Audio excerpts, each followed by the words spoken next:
Dia 10 da nossa leitura.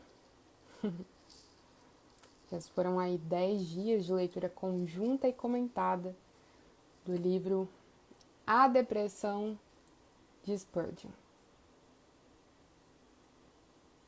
Boa noite para vocês que estão entrando. Hoje é o nosso último dia de leitura. Vamos finalizar o nosso livro. Finalizar então entrando aí no capítulo 12. Capítulo que vai falar sobre os benefícios das aflições. O que será que a gente vai poder aprender aí? É o que a gente vai ver hoje. Ontem nós falávamos sobre o suicídio, um tema muito importante, um tema muito delicado, inclusive. E creio que foi, assim, muito enriquecedor, porque tudo que deveria ser falado foi dito. Claro que haviam muitas coisas a serem ditas, mas eu creio que aquilo que era essencial para que a gente soubesse foi dito ontem. Porque esse livro, ele é realmente um manual para a gente. Eu sou bem suspeita a falar desse livro, mas ele é muito, muito, muito bom. E vale muito a pena lê-lo. Então, vamos aí, sem mais delongas, dar início à nossa leitura. Capítulo 12 do livro, Os Benefícios da Aflição. Olha só aqui o que Charles Spurgeon nos diz. Ser atirado no chão é frequentemente a melhor coisa que poderia nos acontecer. É frequentemente a melhor coisa que poderia nos acontecer. Durante os primeiros momentos de uma crise, raramente é sábio e muitas vezes cruel dizer o que Charles diz na citação acima. Enquanto alguém vomita por causa da quimioterapia, ou lava-se após um ataque físico, ou absorve a perda de um emprego, ou chora junto ao túmulo de sua criança, nesses momentos aprendemos com a melhor prática dos amigos de Jó. Não dizemos nada. Sentamo-nos nas cinzas. Choramos com aqueles que choram. Falamos mais com Deus a respeito deles do que lhes falamos a respeito de Deus. Olha só. Falamos mais com Deus a respeito deles do que lhes falamos a respeito de Deus. Nesses primeiros horríveis momentos, não precisamos declarar que diferença a graça e o tempo nas mãos de Deus podem fazer. Sabiamente não falamos nada. No tempo de Charles, alguns dentro da comunidade psicológica também entenderam isso. Com frequência, antes que possamos oferecer ajuda moral ao que sofre, devemos primeiro limpar o caminho, permitindo que o tempo, o cuidado sem palavras e outras ajudas higiênicas e médicas reduzam as ansiedades e humores do trauma presente. Ou seja, antes de nós irmos prontamente dizendo inúmeras coisas àqueles que estão sofrendo, nós precisamos ouvir em silêncio, nós precisamos chorar juntos, nós precisamos cuidar, nós precisamos muitas vezes até medicar para que tudo se estabeleça, então possa haver realmente coisas necessárias a serem ditas. Enquanto a dor diminui e a lucidez se recupera, pedaços de biscoito e gelo podem ser engolidos sem que sejam vomitados de volta. Frases e silêncios podem lentamente se reunir em uma conversa, e mais cedo ou mais tarde, juntos falaremos de Deus e seu propósito para tudo isso. Então, voltemos juntos a fazer a velha pergunta mais uma vez. Se acreditamos em Deus ou preferimos acreditar em nossas dúvidas sobre Ele, essa antiga pergunta permanece a mesma. Em comum com toda a história da humanidade, o que nós sofredores queremos saber é por quê? Não é isso que a gente quer saber, mas por quê? Por que eu estou sofrendo? Por que aquela pessoa que está ao meu lado está sofrendo? Olhando para dentro de Bedlam, não é que não tenhamos nenhuma razão para continuar. Podemos descrever muito sobre o quê das aflições em suas várias formas, incluindo o que há de pior dentre todos os transtornos mentais. Charles, por exemplo, pastoreou a sua igreja que ficava na mesma rua do St. Luke's Hospital. Ele descreve o que viu ao caminhar pelos corredores: ossos quebrados, distúrbios que deprimem o sistema, doenças incuráveis, aflições que destroem e abalam a estrutura e dores de todo tipo, praticamente insuportáveis. Descendo a rua, Charles nos informa que também lá fica uma cúpula, não tão distante do local onde discursava na época. Charles fala com voz notoriamente sóbria. Agradeço a Deus pela existência do lugar do qual a cúpula faz parte, para onde nem consigo olhar.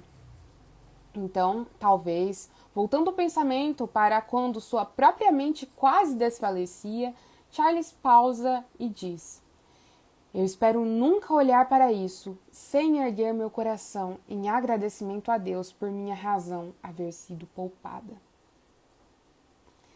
A cúpula a que Charles se refere é o Bethlehem Hospital, ou como nós o conhecemos hoje, Bethlehem. Em seguida, ele imagina os corredores de Bethlehem. Com empatia e mistério, passa a descrever o que de nossas mentes doentes.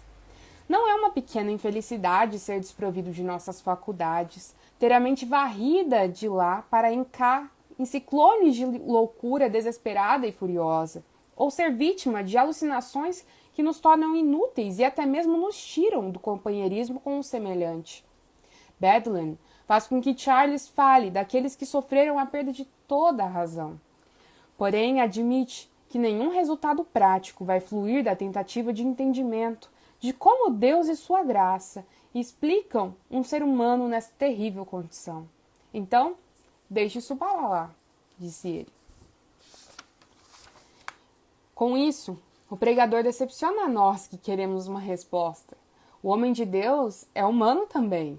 Ele não sabe, nem nós sabemos.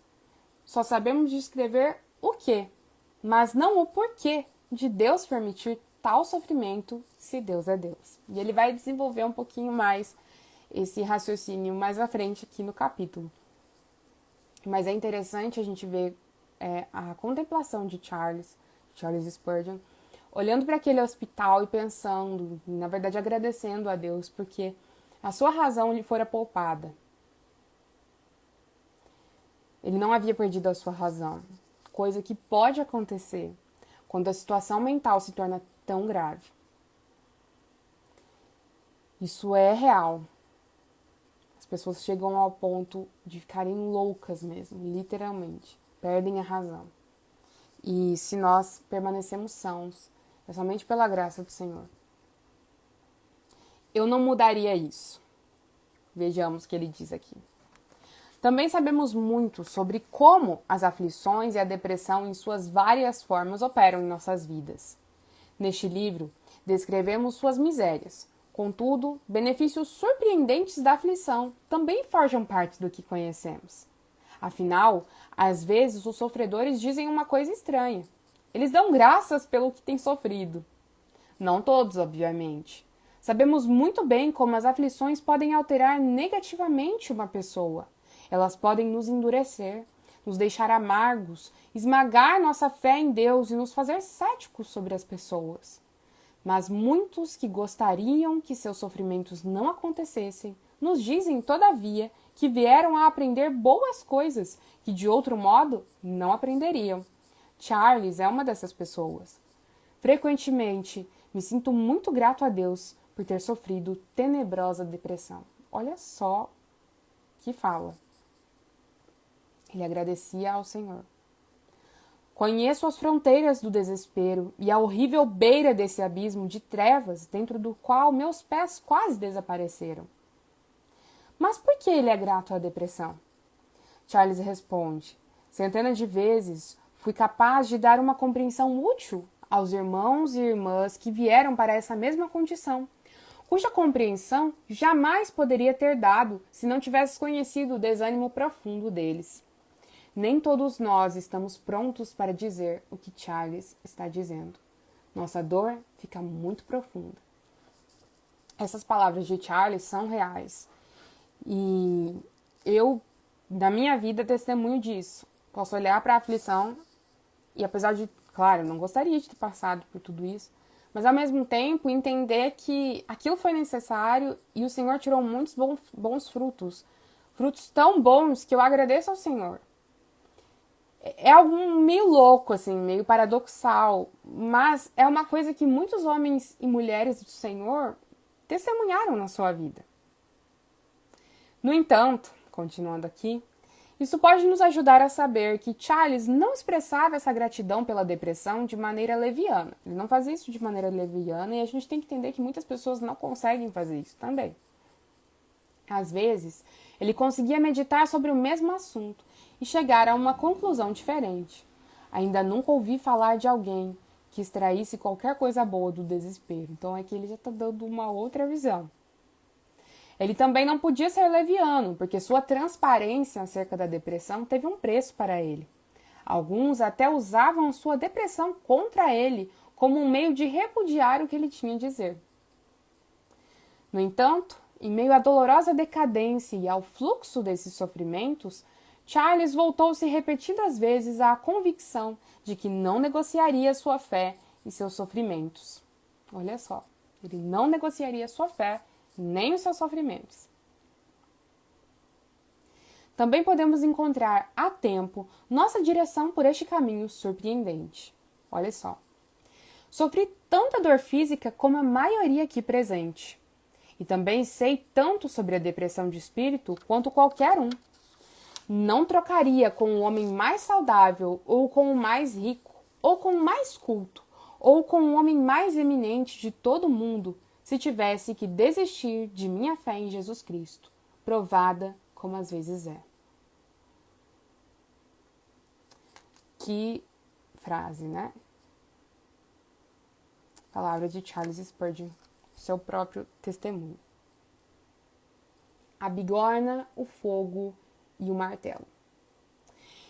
Em seu proveitoso livro Genius, Grief and Grace, Dr. Gaius Davis observa historicamente que muitos heróis, homens e mulheres de genialidade que conquistaram tanto, fizeram o que fizeram a despeito de muito sofrimento. Muitos homens, muitas mulheres de Deus e também homens e mulheres eminentes, muitos heróis, fizeram o que fizeram a despeito de muito sofrimento. Isso é uma característica que a gente vê na vida dessas pessoas, porque o sofrimento, ele tem a tendência de nos amadurecer. Esse é um aspecto positivo do sofrimento. Na verdade, o que Dr. Davis observa é que muitos disseram que suas provações e dificuldades lhes permitiram ter o sucesso da maneira que tiveram. Charles acreditava nisso também.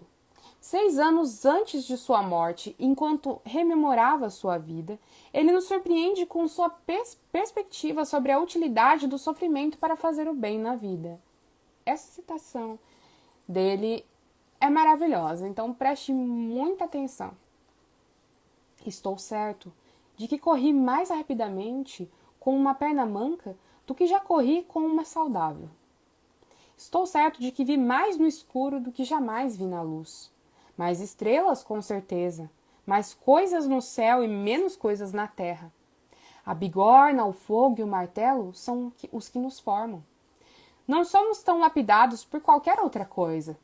Esse martelo pesado caindo sobre nós ajuda a obtermos forma. Portanto, deixe a aflição, a tribulação e a provação virem.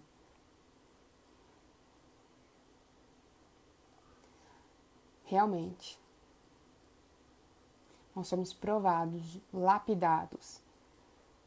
Nós somos passados no fogo para que toda a escória vá embora e fique somente o ouro que o Senhor está moldando. Ao dizer isso, Charles assemelha-se ao apóstolo Paulo, que clamou por alívio, mas não encontrou nenhum. Portanto, em vez disso, escolheu gloriar-se em tudo que era fraco e falho acerca de si mesmo, descobrindo que a presença de Deus com ele provou ser mais abençoada do que a ausência de suas dores. São verdades claras das Escrituras, mas muito difíceis, muito duras, de uma certa forma. É claro que a graça do Senhor vem ao nosso auxílio, mas é muito difícil. É como o apóstolo Paulo, né? Orou pedindo para que o Senhor tirasse. É exatamente isso que ele está se referindo. Tirasse o seu espinho na carne, mas o Senhor não retirou. A minha graça te basta, porque o meu poder se aperfeiçoa na fraqueza. É uma verdade que é provada em tempos de aflição. Portanto, Charles acreditava naquilo que alguns duvidavam, sobretudo que a presença do mal não requer a ausência de Deus. Mais ainda, ele acreditava que o sofrimento pode existir e ainda assim Deus ser bom. Tanto como Deus é bom em si mesmo, quanto como é em relação a nós que sofremos. Nessa fé, Charles encontrou força, convicção, perseverança, alegria renovadora e uma paz que, de alguma forma, transcende as dores mais atormentadoras que ele vivenciou. Ele encontrou sua história pessoal nas histórias dos heróis bíblicos que lutaram contra grandes provações, como Moisés, Elias, Davi e Paulo. Mais uma vez, aquela identificação bíblica que a gente tanto falou ao longo da nossa leitura. Com José, Charles se apossaria das palavras: o mal que intentastes contra mim, Deus o tornou em bem. Eu amo essa passagem. A história de José é surpreendente. É maravilhosa mesmo. Está lá, esse versículo é uma paráfrase de Gênesis 50:20, onde se encontra a história de José. Ele acreditava que até mesmo as escolhas mais abomináveis de homens e mulheres não poderiam impedir que o bom propósito de Deus aconteça em nossas vidas. Nada nesse mundo pode frustrar o plano do Senhor para nós. Em resumo, Charles não sabia por que Deus permitia tais coisas, mas sabia se inclinar diante da presença de Deus dentro dessas permissões e também obter o benefício que Deus haveria de prover através delas.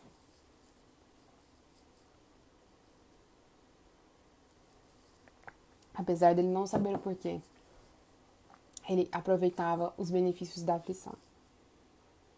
Melhor não desistir. Sob esta perspectiva, uma nova pergunta se junta à antiga. Não apenas indagamos por que coisas ruins acontecem, também nos admiramos e indagamos por que coisas boas ainda persistem. Charles considera muitos benefícios nas aflições. Esses benefícios duram mais e definitivamente triunfam sobre nossa dor, miséria e mal. Talvez, enquanto você lê sobre esses benefícios, não se ache capaz de estimá-los como Charles o fazia. Não deixe isso impedi-lo de meditar neles. Talvez, com o tempo, alguns deles vão se tornar tão queridos por você quanto eles uma vez foram para Charles. A aflição nos ensina a resistir às compreensões ilegítimas sobre como é a maturidade em Jesus. A fé não é carrancuda. A maturidade não é indolor. Olha só. A maturidade não é indolor. A gente gostaria, né? De não ter que passar, na verdade, por nada. No fim, estarmos aí lapidados. Mas a gente tem que se lembrar que nós somos pedra bruta. A gente precisa de muita lapidação ainda. Então nós ainda vamos passar por muitas aflições nessa vida. A maturidade não é indolor. Que frase. Desarrumados e acamados em meio ao nervosismo e à ausência de resposta, isso não é necessariamente um sinal de impiedade. É a presença de Jesus e não a ausência de deleite que designa a situação e provê nossa esperança. Não são nossas circunstâncias que devem ditar a nossa esperança, mas é a presença do nosso Mestre. É muito fácil dizer isso, né? Vivenciar na prática é muito mais difícil, especialmente quando se está doente. Aí as coisas se tornam ainda mais profundas, muitas coisas entram em jogo. Charles diz dessa maneira: a depressão de espírito não é índice de declínio de graça. A gente tem que se lembrar isso. A depressão de espírito não é índice de declínio da graça. A própria perda da alegria e a ausência de garantia podem ser acompanhadas pelo maior avanço na vida espiritual. Não queremos chuva todos os dias da semana e em todas as semanas do ano. Mas se a chuva vem algumas vezes, ela deixa o campo fértil e enche os riachos. Nós temos estações de seca e estações de chuva. Tudo ao seu tempo determinado, para que tudo se estabeleça de maneira adequada, correta. E na nossa vida também. Por mais que a gente gostaria, talvez, que tudo sempre fosse flores, né? Mas não, nem tudo são flores, porque nós vivemos num mundo pós-queda, um mundo afetado pelo pecado. E eu achei muito interessante, maravilhoso, isso aqui que o autor diz sobre que a ausência de garantia, né, a própria perda da alegria, a ausência de garantia, podem ser acompanhadas pelo maior avanço na vida espiritual. Eu sempre digo isso para minha mãe, para o meu irmão, que o tempo em que eu estive em depressão e também passando um pouco antes disso por um sofrimento muito grande, foi o meu período mais frutífero na vida espiritual. Foi ali que eu firmei minhas raízes, foi ali que o Senhor realmente me trouxe para uma maior profundidade, tanto na sua palavra quanto na oração. Foi maravilhoso mesmo. Claro que também experimentei declínios da vida espiritual no momento de adoecimento, mas ao mesmo tempo foi um período muito frutífero espiritualmente. Então, nós colhemos esses frutos da aflição. Não é loucura dizer que esses períodos também podem ser os de maior avanço na nossa vida espiritual. Também, as aflições aprofundam nossa intimidade com Deus. E isso está tudo relacionado. Olha só essa comparação aqui do autor. Na verdade, comparação do autor citando o Charles Spurgeon. Quando crianças, estávamos fora ao entardecer, caminhando com nosso pai. Costumávamos, às vezes, correr bem à frente. Logo aparecia um cão grande solto na rua e era surpreendente, na verdade, o quão intimamente nós, então, nos agarrávamos ao nosso pai. As aflições realmente nos conduzem a Deus. Charles pode revertir as palavras do Salmo 119 em relação à bondade, não à aflição em si, mas antes a obra redentora de Deus dentro dela. Descobri que há uma doçura dentro da amargura que não é encontrada no mel. Uma segurança com Cristo em uma tempestade pode ser perdida em uma calmaria. É bom para mim que eu tenha sido afligido. E aqui ele cita, né, fazendo como uma espécie de uma paráfrase, do Salmo 119, verso 71, diz: Foi-me bom ter eu passado por aflições, para que eu aprendesse os teus decretos. Eu amo esse salmo, amo demais esse salmo. Eu tenho ele como um testemunho mesmo na minha vida. Eu amo demais esse salmo, ele é maravilhoso. Da mesma maneira, ele pode testemunhar de seu púlpito a respeito de como suas tribulações, na verdade, aumentaram sua estima por Jesus. Eu estive gravemente doente e tristemente deprimido, e temo que tenha me rebelado, e, portanto, olho de novo para ele e lhes digo que nesta noite ele é mais justo aos meus olhos do que era no início. As aflições nos capacitam a melhor receber as bênçãos. Essa queda no pó, às vezes, permite ao cristão carregar uma bênção de Deus que ele não conseguiria ter carregado se tivesse estado em posição vertical.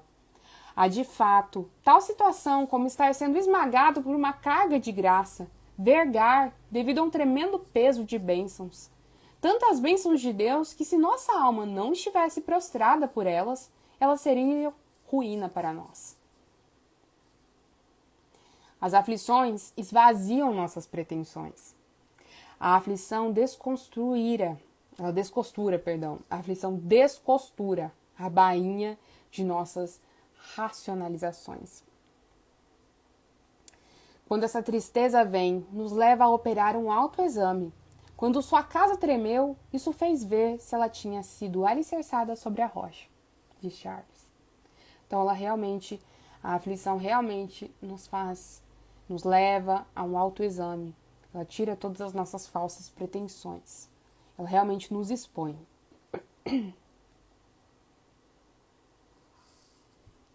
Ainda em relação a isso, a aflição expõe e extirpa o nosso orgulho. Talvez possamos pensar nisto desta maneira. Tal quando de pé em uma loja de brechó, lembramos-nos do ditado: o lixo de um homem é o tesouro de outro. Com frequência misturamos o que Jesus valoriza com o que de boa vontade ele elimina. As aflições revelam para onde estivemos com os olhos arregalados, se para novos vazios ou ignorando tesouros antigos. Estamos muito aptos a crescer em demasia, diz Charles. É uma boa coisa para nós sermos levados para baixo, para um buraco ou dois. Às vezes nos elevamos alto demais em nossa própria estima, e a menos que o Senhor leve embora um pouco de nossa alegria, seríamos totalmente destruídos por nosso orgulho. Muito sério, né? Mas muito, muito real, muito verdadeiro. Realmente é assim. As aflições nos livram também de sermos engolidos pelo nosso próprio orgulho. As aflições não só isso, elas nos ensinam a ter empatia para com o outro. Spurgeon diz: se nunca estivermos com problemas conosco mesmos, seremos muito pobres consoladores para os outros. Não seria desvantagem alguma para um cirurgião se ele alguma vez soubesse o que é ter um osso quebrado. Você pode depender de que o toque dele seja mais delicado no futuro. Ele não seria tão duro com seus pacientes como seria se nunca tivesse sentido tal dor em si mesmo. Nós testemunhamos disso, né? É muito fácil a gente falar. Mas as nossas palavras são completamente vazias se nós nunca experimentamos aflições em nossa vida. As aflições permitem que pequenas gentilezas ganhem vulto. Vocês sabem, queridos irmãos e irmãs, que um singelo ato de gentileza pode nos levantar quando estamos muito rebaixados de espírito. Até mesmo um olhar terno de uma criança pode ajudar a remover nossa depressão. Em momentos de solidão, é relevante até mesmo o fato de ter um cachorro ao lado para lamber sua mão e lhe mostrar tanta bondade quanto para ele lhe for possível. As coisas mais simples se tornam para nós importantíssimas. Nós passamos a valorizar a simplicidade da vida quando nós passamos pelas aflições. As aflições nos ensinam a encorajar outros que passam por provações.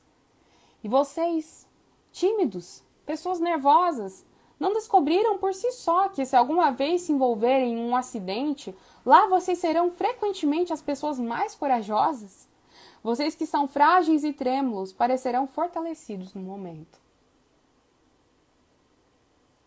Realmente, as aflições nos ensinam a encorajar outros que passam por provações. Porque é como se nós nos enxergássemos naquela pessoa que está passando por aquela condição. E aquilo movesse o nosso íntimo, como Jesus, que moveu-se no seu íntimo de profunda compaixão. E a gente sinta essa necessidade urgente de ajudar aquela pessoa. Só a experiência da aflição pode fazer isso com a gente. Conclusão. Partindo para a nossa conclusão do livro. As aflições são causadas por coisas feias. Entretanto, Jesus as adota como são. Ele as traz para dentro de seu próprio conselho. Aquele que ama até mesmo os inimigos coloca as nossas aflições à prova. Dá a elas seu próprio coração, provisão e casa. Vivendo com Jesus, as aflições se reconfiguram. Olha que lindo isso. E assumem os seus propósitos a fim de promoverem as suas intenções. Nele, elas revertem e impedem as notícias desagradáveis. O Senhor transforma o nosso mal em bem. Ele realmente faz com que todas as coisas cooperem para o nosso bem. Em outras palavras, nossas aflições pertencem a Jesus. Ele é seu mestre. Não importa que pensamentos cruéis ou caos inexplicável lhes tenha dado luz. Jesus nos mostra as suas feridas, as calúnias, as manipulações, as injustiças, os golpes no corpo, os maus tratos empilhados sobre ele. De lá, ele ainda ama. Ele nos convida para a comunhão de sua compaixão, e nas profundezas recebemos isso dele. Charles apreciava uma determinada imagem. Ele retratou um momento em O Peregrino, quando o cristão, em pânico, é engolido pelas profundezas de um rio e começa a afundar. Não sei se você já leu O Peregrino, se você não leu, por favor leia, porque esse é um clássico cristão. A imagem retrata o companheiro do cristão, chamado Esperança, empurrando-o para cima com o braço em seu entorno e levantando suas mãos, gritando: "Não temas! Irmão, eu sinto fundo."